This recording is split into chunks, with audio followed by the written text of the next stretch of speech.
दोस्तों आज हम एक्सप्लेन करने वाले हैं हाल ही में आई मूवी कुबेरा को, जिसकी आप लोगों ने काफी डिमांड की थी, इसलिए वीडियो को भी लाइक कर दीजिए। हम चलिए कहानी शुरू करते हैं। तो मूवी की शुरुआत में हम कुछ वर्कर्स को शिप पर देखते हैं जो समुद्र में किसी चीज की खोज कर रहे थे। तभी एक वर्कर आकर बताता है कि हमें हाई प्योरिटी मीथेन गैस मिली है जिससे ऑयल बनाया जा सकता है। ये सुनकर वहाँ का हेड खुश हो जाता है और सीधा ये बात कॉल करके उस कंपनी के मालिक नीरज को बताता है, जो कि इंडिया का बहुत बड़ा बिजनेसमैन है। तब ये सुनकर नीरज कहता है कि ये बात और किसी को पता नहीं चलनी चाहिए, अब हम इससे लाखों करोड़ों रुपए कमाएंगे। फिर यहाँ से सीधा नीरज एक मिनिस्टर सिद्धप्पा को कॉल करके उनसे मीटिंग करने पहुँच जाता है और बताता है कि जहाँ मेरी कंपनी अब तक रिसर्च कर रही थी वहाँ गैस पाई गई है जिससे आपका और हमारा दोनों का फायदा हो सकता है। तब सिद्धप्पा कहता है कि इन सब में तो बहुत रिस्क है, क्योंकि अगर मैंने वो गैस का टेंडर तुम्हारी कंपनी को दे दिया तो मेरे ऊपर सवाल उठेंगे। लेकिन नीरज कहता है कि आप बस दाम बोलिए, मैं पैसे देने को तैयार हूँ, जिसे मर्जी उसे खरीद लीजिए, लेकिन ये टेंडर मुझे ही मिलना चाहिए। तब सिद्धप्पा मान जाता है कि मैं तुम्हें जल्द ही दाम बता दूंगा।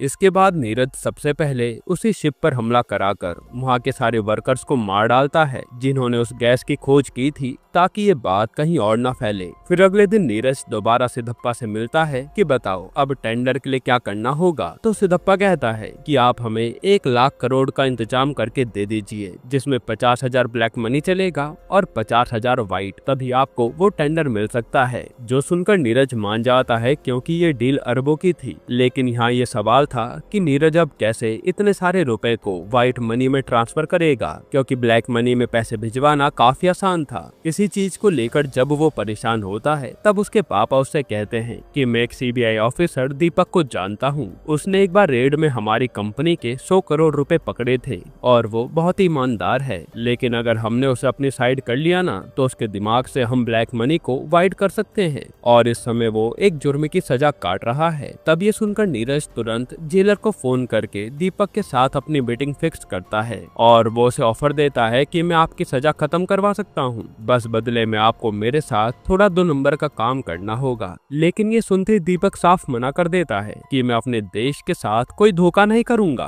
और देखना मेरी सजा इस हियरिंग में खत्म हो जाएगी, क्योंकि मैंने कोई जुर्म किया ही नहीं। हालांकि कुछ ही दिनों में दीपक के केस की हियरिंग होती है और वहाँ जज सारी दलीलें सुनने के बाद दीपक को 10 साल की सजा सुना देते हैं। जो सुनकर तो दीपक के होश उड़ जाते हैं और वहाँ दीपक की बीवी भी मौजूद थी, जो ये सब देख कर रोने लगती है। इसके बाद दीपक जेल जाते ही सबसे पहले नीरज को कांटेक्ट करता है और नीरज की सारी शर्तें मान लेता है। इसलिए अगले ही पल नीरज दीपक को जेल से निकाल लेता है, क्योंकि पैसों से इस देश में कुछ भी किया जा सकता था। फिर दीपक अपनी बीवी और अपनी बच्ची से मिलता है और फिर वो नीरज से मिलने जाता है और पूछता है कि बताओ मुझे क्या काम करना होगा। तब नीरज बताता है कि मुझे एक मिनिस्टर को 1 लाख करोड़ रुपए भेजने हैं, लेकिन 50,000 ब्लैक मनी होगा और 50,000 व्हाइट मनी। तब दीपक कहता है कि मुझे थोड़ा समय दो, मैं कुछ सोचता हूँ। फिर कुछ समय में दीपक नीरज से बताता है कि क्यों ना हम 4 भिखारियों को पकड़े और उनके नाम से अलग अलग कंपनी खोले, जिसके थ्रू हम पहले स्विस बैंक में 50,000 करोड़ रुपए भेजेंगे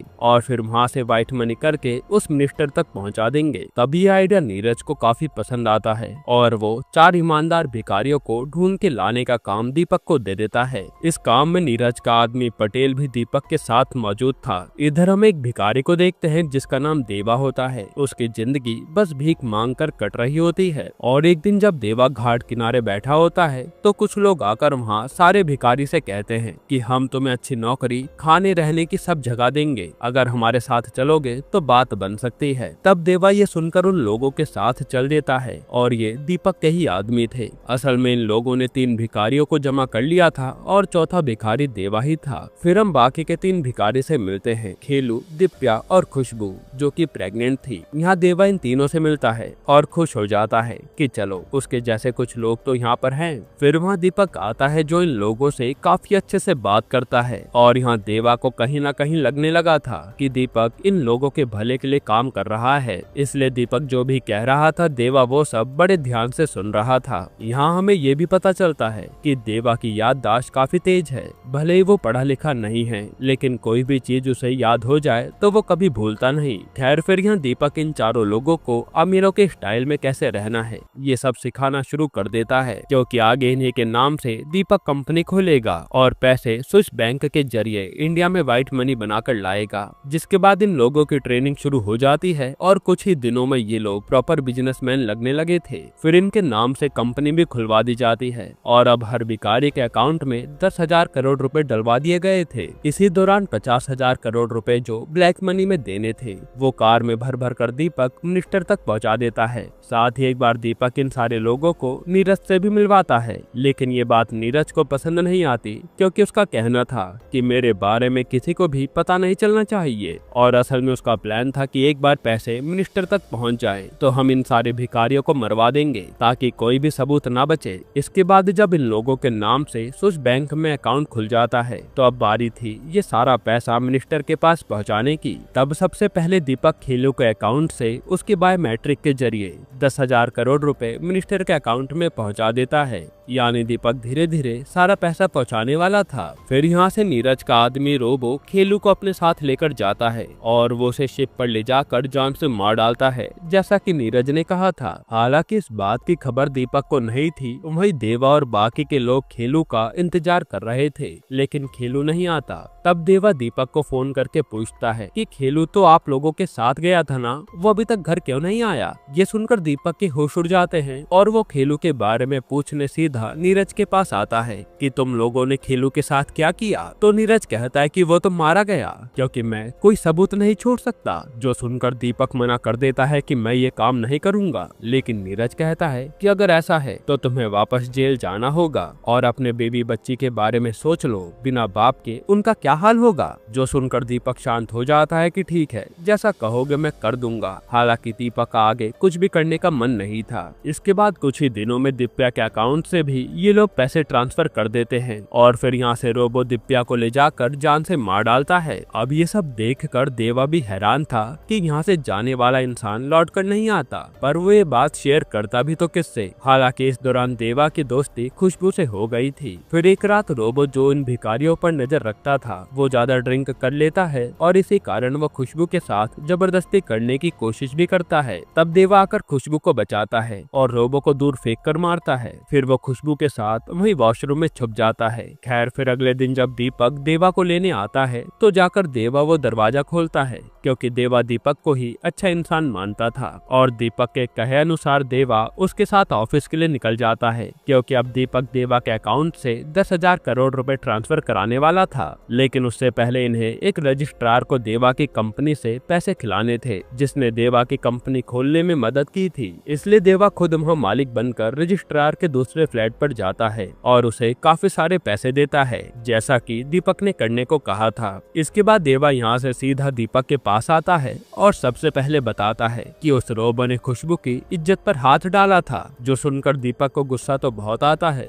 पर वो रोबो को कुछ कहता नहीं, क्योंकि वो नीरज का आदमी था। इसके बाद दीपक बायोमेट्रिक से देवा के अकाउंट से वो पैसे ट्रांसफर कर लेता है और रोबो देवा को मारने अपने साथ ले जा लेता है। फिर रास्ते में वो देवा को मारता भी है और वो जैसे देवा को शूट करने के लिए नीचे उतारता है, तभी उस पर दीपक का कॉल आता है जो बताता है कि देवा को मारना मत, उसके बायोमेट्रिक फेल हो गई है, उसे वापस ले आओ, दोबारा से पैसे ट्रांसफर करने होंगे। जो सुनकर रोबो जैसे ही पीछे मुड़ता है देवा को ले जाने के लिए, तो पता चलता है कि देवा तो यहाँ से भाग चुका है। जो देखकर उसके होश उड़ जाते हैं। इधर हम देवा को देखते हैं जो भागते भागते एक रेलवे स्टेशन पर आ जाता है और वहीं बैठ जाता है। तभी उसे एक लड़की दिखती है जो बस रोए जा रही थी। असल में वो अपना घर छोड़कर एक लड़के के लिए मुंबई आई थी, लेकिन वो लड़का तो इस लड़की के लिए आया ही नहीं, यानी उसने धोखा दे दिया। और यहाँ पता चलता है कि उस लड़की का नाम समीरा है। तभी वहाँ देवा एकदम से चक्कर खाकर गिर जाता है और वो किसी एंगल से भिखारी नहीं लग रहा था, तो समीरा आकर उसकी मदद करती है। और जब देवा भूख का नाम लेता है तो वो उसे खाने के लिए चॉकलेट भी देती है। फिर वो अपनी एक फ्रेंड को कॉल करके सारी कहानी बताती है कि अब मैं घर से भाग आई हूँ तो वापस भी नहीं जा सकती, ऐसे में क्या करूँ। तब उसकी सहेली कहती है कि अभी तू मेरे घर आ जा, बाद में देखते हैं कि क्या करना है। तब यहाँ से समीरा जैसे ही जाने लगती है तो देवा भी उसके पीछे पीछे चलने लगता है और वो कहता है कि मुझे अपना फोन दे दो, मुझे बस अपने सर को कॉल करना है और वो मुझे आकर ले जा लेंगे। असल में देवा को लग रहा था कि ये रोबो ही बेकार इंसान है और दीपक उसे बचा लेगा, इसलिए वो सीधा दीपक का नंबर याद करके उसे कॉल लगाता है। लेकिन दीपक तो खुद देवा को ढूंढने में बिजी था, इसलिए वो कॉल रिसीव ही नहीं करता। तब समीरा अपना फोन लेकर स्विच ऑफ कर देती है ताकि उसे कोई डिस्टर्ब ना करे। फिर वो अपनी दोस्त के घर जाने लगती है। इस पर देवा कहता है कि मुझे भूख लगी है, अगर आप मुझे मस्जिद तक छोड़ देंगी तो आपकी बड़ी मेहरबानी होगी, क्योंकि आज फ्राइडे है तो वहाँ खाना मिल जाएगा। जो देखकर समीरा को दया आती है और वो उसे एक मस्जिद के पास छोड़कर अपनी फ्रेंड के यहाँ चली जाती है। इसके बाद हम देखते हैं कि जैसे दीपक अपना फोन देखता है तो उसे देवा की आवाज सुनाई देती है, क्योंकि देवा ने वॉइस मैसेज छोड़ दिया था। ये सुनते दीपक तुरंत समीरा का नंबर ट्रेस करके उसकी फ्रेंड के घर पहुंच जाता है और वहाँ वो देवा की फोटो दिखाकर पूछता है कि इसके साथ तुम क्या कर रही थी। ये देखकर तो समीरा की फ्रेंड के घर वाले भी हैरान थे और उन्हें लगता है कि समीरा इसी लड़के के साथ भागकर यहाँ आई होगी। हालांकि अकेले में समीरा दीपक को सब कुछ बता देती है कि उसने देवा को कहाँ छोड़ा था। तब दीपक के आदमी देवा को वहीं की मस्जिद में ढूंढने पहुंच जाते हैं और वहाँ देवा जैसे ही रोबो को देखता है तो वो आधा खाना खाकर ही समुद्र में कूद जाता है। फिर अगले दिन जब देवा को होश आता है तो वो समुद्र किनारे पड़ा था और वो इधर उधर भटकने लगता है। इधर समीरा की फ्रेंड के घर वालों ने भी उसे घर से निकाल दिया था कि ना जाने ये लड़की क्या कांड करके भागी होगी। और जब समीरा अपने लिए हॉस्टल ढूंढ रही होती है तभी उसे देवा मिलता है, जो फिर से उसके पीछे पड़ जाता है कि मैडम मेरी मदद कर दो, लेकिन समीरा तो उसे भगा देती है। इधर दीपक पर नीरज का कॉल आता है जो कहता है कि कैसे भी करके सारे पैसे जल्दी ट्रांसफर करो, ये काम मेरी सरदर्दी बन गया है। तब दीपक खुशबू को पैसे ट्रांसफर करने के लिए बुलाता है और ये काम होने के बाद शायद खुशबू को भी मार दिया जाता है। हालांकि दीपक अंदर ही अंदर घुटे जा रहा था कि उसने गलत आदमी से हाथ मिला लिया। इसके बाद देवा एक रात दीपक से मिलने दोबारा उसी जगह पर आता है जहां उसे रखा गया था। तब वहां उसे देखकर गार्ड तुरंत दीपक को कॉल कर देते हैं और देवा को भी लग रहा था कि दीपक आते ही सब संभाल लेगा, लेकिन जैसे दीपक आता है तो देवा देखता है कि उसके साथ रोबो भी है। ये देखकर वो समझ जाता है कि दीपक रोबो सब एक साथ मिले हुए हैं और फिर वो वहाँ से भागने लगता है। तब रोबो और उसके लोग देवा को पकड़ने की काफी कोशिश करते हैं, लेकिन जैसे देवा उनके हाथ आने वाला था तो वहाँ जंगली कुत्ते कहीं से आकर रोबो पर हमला कर देते हैं और देवा बचकर भाग निकलता है। इसके बाद अब रोबो के जख्मी होने से ये बात नीरज को भी पता चल जाती है कि देवा के पास 10,000 करोड़ रुपए हैं और वो उन पैसों के साथ फरार है, यानी अब इन्हें केवल 10,000 करोड़ रुपए ही मिनिस्टर के अकाउंट में डालने थे। इसलिए नीरज दीपक को ये काम जल्द से जल्द करने को कहता है। साथ ही नीरज उस रजिस्ट्रार को भी मरवा देता है जो देवा से मिला था, ताकि देवा उसके पास ना जा सके। खैर इधर हम देवा को देखते हैं जो पिछली रात घायल हो गया था और वो घायल हालत में ही समीरा के हॉस्टल के बाहर सो गया था, इसलिए समीरा ने उसे हॉस्पिटल में एडमिट कराया था। फिर होश में आकर समीरा पहले तो देवा को खूब सुनाती है कि मेरे पीछे क्यों पड़े हो, इस बार तो हॉस्पिटल पहुंचा दिया, आगे से मैं कुछ भी नहीं करने वाली। फिर समीरा उससे पूछती है कि आखिर तू है कौन, तो देवा बताता है कि मैं तिरुपति में भिखारी था जिसे कुछ लोग यहाँ ले आए। अब यहाँ भिखारी सुनकर तो समीरा के होश उड़ जाते हैं और उसे बहुत गुस्सा आता है कि सबको लगता है कि मैं एक भिखारी के साथ घर से भागी हूँ, मेरे लिए कितनी शर्म की बात है। इसके बाद समीरा जैसे तैसे देवा का बिल भरकर वहाँ से निकल लेती है। यहाँ हम दीपक को देखते हैं जो देवा को ढूंढते ढूंढते तिरुपति पहुँच गया था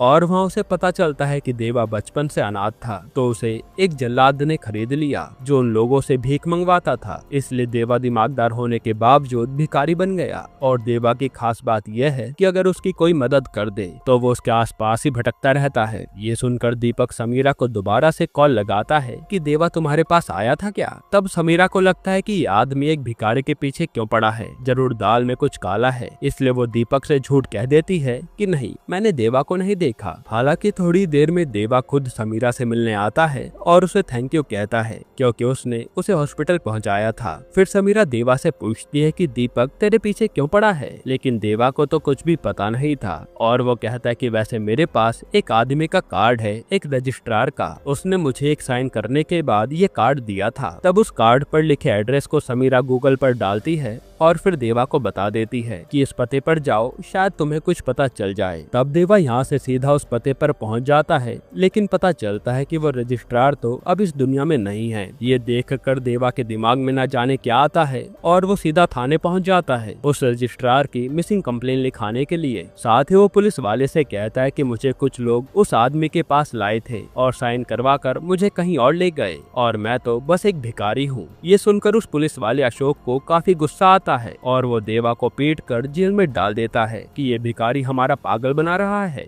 लेकिन देवा चिल्लाते हुए कहता है कि मुझे एक बड़े आदमी ने अपने पास रखा था किसी बड़े काम के लिए। और तभी उसे वहाँ पर एक मैगजीन पर नीरज की फोटो दिखती है, जिसे देखकर वो इशारा करते हुए बताता है। तब ये देखकर अशोक के होश उड़ जाते हैं और वो देवा से कहता है कि अच्छा ये बता तुझे रजिस्ट्रार कहाँ मिला था, जिस पर देवा उसे रजिस्ट्रार के फ्लैट पर ले जाता है क्योंकि उसे रास्ता तो याद हो गया था। तब वहाँ का वॉचमैन पुलिस को देखकर फ्लैट की चाबी दे देता है और बताता है कि मालिक तो हफ्ते में 2 बार लड़की लेकर यहाँ आते थे। पहले लड़की आकर चाबी मांगती है, फिर मालिक आते थे, हालांकि वो कुछ दिनों से अभी आए नहीं हैं। ये सब सुनकर अशोक और देवा उसी फ्लैट में जाते हैं और अशोक हर जगह की तलाशी लेने लगता है। तभी उसे एक अजीब सी अलमारी दिखती है और उसे खोलने पर इन्हें काफी सारे पैसे और सोने के बिस्किट मिलते हैं, जो देखकर ये हैरान थे। और अब अशोक को भी विश्वास हो जाता है कि देवा सच कह रहा था, इसमें काफी बड़े बड़े लोगों का हाथ है जो मिलकर देश में झोल कर रहे हैं। तभी हम देखते हैं कि दीपक फिर से समीरा के पास पहुंच जाता है और उसे धमकाकर देवा के बारे में पूछता है। तो पता चलता है कि देवा रजिस्ट्रार के पास गया है। फिर वहाँ जाने पर पता चलता है कि वो तो थाने में है, लेकिन यहाँ से कांस्टेबल बताता है कि वो अशोक सर के साथ गया है। तब दीपक तुरंत अशोक के नंबर को ट्रेस करके तुरंत उसी बिल्डिंग में आ जाता है। हालांकि यहाँ अशोक ने अब तक सारी गुत्थी सुलझा ली थी कि कैसे देवा की आड़ में नीरज जैसे बिजनेसमैन ने पैसों की हेराफेरी की होगी, और यही सारी बातें वो देवा को भी बता रहा था। तभी वहाँ दीपक आ जाता है और यहाँ अशोक और दीपक में बहस होने लगती है, जिस पर दीपक तुरंत बंदूक निकालकर अशोक को शूट कर देता है, जो देखकर देवा छत से ही कूद जाता है और वहाँ से बचकर भाग निकलता है। हालांकि दीपक को समझ नहीं आ रहा था कि उसने जल्दबाजी में ये क्या कर दिया। तब पटेल नीरज के कहने पर ये मैटर सॉल्व कर देता है ताकि पुलिस के मरने की खबर बाहर न जाए। इसके बाद देवा यहाँ सीधा समीरा से मिलने आता है और बताता है कि लगता है कि अब आपकी जान को भी खतरा है, क्योंकि जिन जिन लोगों को सच्चाई पता चली है वो उन लोगों को मारे जा रहे हैं, यहाँ तक कि उन्होंने पुलिस वाले को भी मार दिया। इसलिए आप मेरे साथ चलिए। जो सुनकर समीरा डर जाती है और वो देवा के साथ जाने लगती है, लेकिन यहाँ इनके पीछे पीछे तो नीरज के लोग पड़ जाते हैं और ये जैसे तैसे अपनी जान बचाते फिर रहे थे। इधर दीपक भी टेंशन में बैठा था कि मैं जैसे ही नीरज का काम करूंगा वो शायद मुझे भी मार देगा, इसलिए वो सबसे पहले अपनी फैमिली को यहाँ से दुबई भेजता है ताकि वो सेफ रहे। फिर वो नीरज के खिलाफ कुछ सबूत इकट्ठे करके सेफ जगह पर रख देता है। यहाँ देवा समीरा को बताता है कि उस पुलिस वाले ने बताया था कि शायद मेरे नाम पर करोड़ों रुपए हैं, इसलिए वो दीपक मेरे पीछे पड़ा है। जो सुनकर समीरा हैरान थी। तभी देवा देखता है कि एक भिखारी की वहाँ मौत हो गई है, जिसे कुत्ते की वैन में डालकर ले जा रहे थे, लेकिन देवा को दया आ जाती है और वो कहता है कि मैं इसे अच्छे से विदा करूंगा। इसलिए वो तुरंत समीरा को लेकर उस रजिस्ट्रार के फ्लैट पर जाता है और समीरा के जरिए उस वॉचमैन से चाबी मंगवाता है, ये कहकर कि रजिस्ट्रार जल्द ही फ्लैट पर आने वाले हैं। जिसके बाद फ्लैट में जाकर देवा पैसे निकालता है और यहाँ इतना सारा पैसा और सोना देखकर तो समीरा भी हैरान थी, पर यहाँ देवा थोड़े ही पैसे लेता है और फिर उस भिखारी का अंतिम संस्कार पूरे रीति रिवाज से करता है, जो देखकर समीरा भी हैरान थी कि इतने सारे पैसों में से इसने केवल इतने ही लिए। फिर उन्हीं पैसों में से देवा कई सारे भिखारियों की मदद करता है और अब देवा को लगने लगा था कि अगर जो उसके नाम पर पैसा है वो उसे मिल जाए तो ना जाने वो कितने भिखारियों की मदद कर पाएगा। इसलिए अब वो सोच लेता है कि वो अपने नाम हुआ सारा पैसा अपने पास ही रखेगा। इधर दीपक और नीरज टेंशन में बैठे थे कि ये लोग उस देवा का क्या करें, क्योंकि इन्हें केवल 10,000 करोड़ रुपए चाहिए ये डील कंप्लीट करने के लिए। तभी देवा का दीपक पर कॉल आता है, जो कहता है कि सर मुझे मेरे नाम के सारे पैसे चाहिए। जिस पर नीरज चिल्लाता है कि तुझे 10,000 करोड़ रुपए चाहिए। जो सुनकर देवा कहता है कि हाँ इतने ही चाहिए। तब कहा सुनी में नीरज को इतना ज्यादा गुस्सा आ जाता है कि वो अपने आदमियों से कहता है कि मैं 10,000 करोड़ का इंतजाम कहीं और से कर लूंगा, बस तुम इस देवा को खत्म करो। यहाँ देवा सीधा समीरा के पास आया था, जो रजिस्ट्रार के पैसों के साथ बैठी थी, और वो कह दे कि इन पैसों से अपनी जिंदगी सेट हो सकती है, इसे ले चलो। लेकिन देवा तो कह रहा था कि मैं उस दीपक और उसके साथी को छोड़ूंगा नहीं। जो सुनकर समीरा को काफी गुस्सा आता है। इसके बाद जब दीपक देवा का पता करने एक जगह पर आता है तो हम देखते हैं कि देवा पहले से ही वहाँ पर छुपा बैठा है और मौका मिलते ही देवा दीपक को बेहोश करके अपने साथ ले जा लेता है। फिर वो उसे उठाकर कहता है कि सर मेरे नाम जो पैसा है मुझे दे दीजिए, मैं आपको जाने दूंगा। लेकिन दीपक कहता है कि वो नीरज बहुत बड़ा आदमी है, वो तुझे कभी भी मरवा देगा। लेकिन देवा उसकी नहीं सुनता तब दीपक उसे बताता है कि मैं नीरज के हाथों फंस चुका हूँ और ये लोग तो खुशबू को भी मारने वाले थे, लेकिन मैंने खुशबू को बचा लिया था। अब यहाँ खुशबू का नाम सुनते देवा दीपक की बात मान लेता है और कहता है कि चलो पहले मुझे खुशबू से मिलना है। तब दीपक देवा को अपने साथ एक हॉस्टल में ले जाता है जहाँ उसे खुशबू मिलती है। ये देखकर देवा बहुत खुश होता है। फिर खुशबू बताते कि मेरी 5-6 दिनों में डिलीवरी भी होने वाली है और मैं अब माँ बनूंगी। लेकिन तभी वहाँ दीपक के पीछे पीछे नीरज के लोग भी आ जाते हैं और हमला करना शुरू कर देते हैं, जिन्हें देखकर दीपक खुशबू, देवा और समीरा को वहाँ से भगा देता है। लेकिन इस दौरान उसे काफी सारी गोली लग जाती है, हालांकि उसने यहाँ आए सारे लोगों को मार डाला था। तभी वहाँ खुशबू की डिलीवरी का टाइम आ जाता है और वो एक बच्चे को जन्म देकर भगवान को प्यारी हो जाती है, जो देखकर दीपक को सुकून मिलता है कि उसने खुशबू के बच्चे की जान तो बचा ली। फिर मरने से पहले दीपक देवा को बताता है कि मैंने एक बैग में नीरज के खिलाफ सबूत रखे हैं, उसका इस्तेमाल करो। ये कहकर दीपक मर जाता है। अब यहाँ से देवा सबसे पहले उस अड्डे पर जाता है जिसके बारे में दीपक ने बताया था और वहाँ कोई नहीं आता, बल्कि वहाँ नीरज के काफी सारे पैसे पड़े थे, इसलिए वो उन पैसों को लाकर नीरज के घर के बाहर ही गिरा देता है। फिर अगली सुबह उन पैसों की न्यूज हर तरफ फैल जाती है। फिर नीरज के लिए देवा एक पेन ड्राइव भिजवाता है और उसमें दीपक ने गवाही दी थी कि कैसे नीरज ने मिनिस्टर के साथ मिलकर वो पूरा टेंडर अपने नाम कराया है और बदले में 1 लाख करोड़ रुपए भी लिए हैं। ये वीडियो देखकर तो नीरज के होश उड़ जाते हैं। तभी उस पर देवा का दीपक के नंबर से कॉल आता है, जो कहता है कि अगर तू चाहता है कि तेरे ये सारे सबूत मैं तुझे सौंप दूं, तो तुझे पूरे 24 घंटे के लिए भिखारी बनना पड़ेगा और मैं तुझ पर नजर रखूंगा, इसलिए बेईमानी मत करना और तुझे भिखारी बनने पर ही गरीबों का दर्द पता चलेगा। तब सारे सबूत पाने के लिए नीरज ये शर्त मान लेता है और उसी रात से भिखारी बनकर हर जगह घूमने लगता है। यहाँ देवा बार बार उसे कॉल करके अलग अलग तरह से भीख मांगने के लिए भी कह रहा था, जो कर करके नीरज भी परेशान था। वहीं नीरज ने आसपास अपने आदमी भी तैनात कर रखे थे कि ये देवा जैसे ही मिलेगा इसे मार देना, लेकिन देवा इनके हाथ ही नहीं आता।